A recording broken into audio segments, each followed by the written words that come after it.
آیا غواړئ په شپږو میاشتو کې انګلیسي زده کړئ؟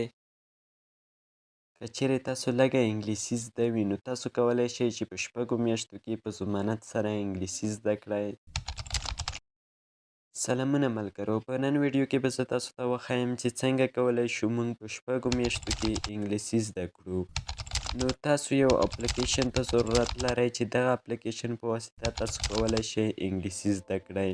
نو د ویډیو شروع کولو څخه مخکې که چیرې تاسو زموږ چینل نه وي سبسکرایب کړی، زموږ چینل در سره سبسکرایب کړئ تر څو نوره ګټورې ویډیوګانې تر تاسو پورې در ورسیږي.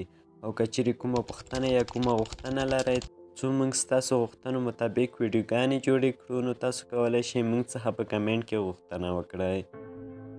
نو راځم د موبایل په طرف.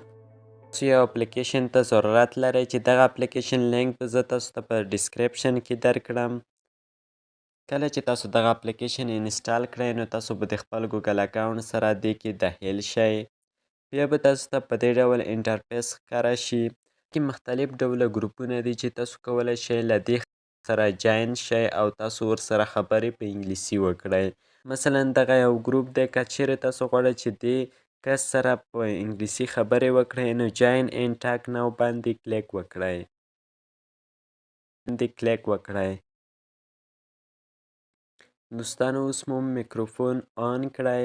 اوس تاسو کولی شئ له دې سره په انګلیسي باندې خبرې وکړئ او په دې کې یو جنرال ټاپک انتخاب شوی وي. هر ګروپ کې تاسو کولی شئ چې له دوی سره په همدغه ټاپک په مربوط خبرې وکړئ. تاسو چې هره ورځ 1 ساعت یا 2 ساعته په همدې ډول تمرین وکړئ نو انشاءالله تعالی تاسو به په شپږو میاشتو کې په انګلیسي باندې روان ډول خبرې وکړئ. نو دغه د انګلیسي زده کولو یوه ساده او اسانه طریقه ده چې تاسو کولی شئ په دې طریقې سره انګلیسي زده کړئ. نو دوستانو زموږ دغه ویډیو تر همدې ځایه وه. که چیرې ویډیو مو خوښه شوي ویډیو لایک او شیر کړئ. که چیرې کومه پوښتنه لرئ تاسو موږ څخه په کمنټ کې پوښتنه کولی شئ. مننه له لیدو څخه. Yeah, I'm from Pakistan, and we have Mr. Ghosh with us, and he's from India.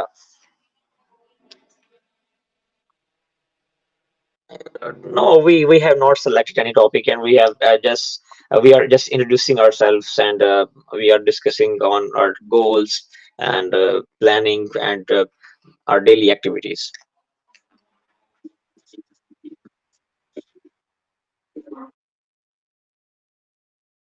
Okay, so Mr. Khan, do you have any specific topic in your mind for discussion?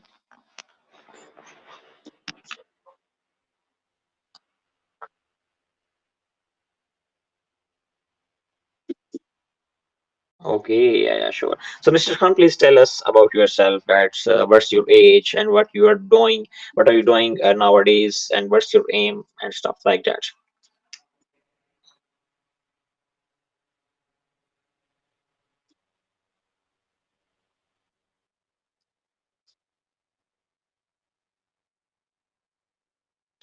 Okay, so my name is Muhammad Ataur Rahman, and I'm from Pakistan. So basically, I have just completed my graduation in the last year, and right now I'm working as a college lecturer. And basically, my subject is chemistry. Beside this, I'm a graphic designer, and I'm offering my services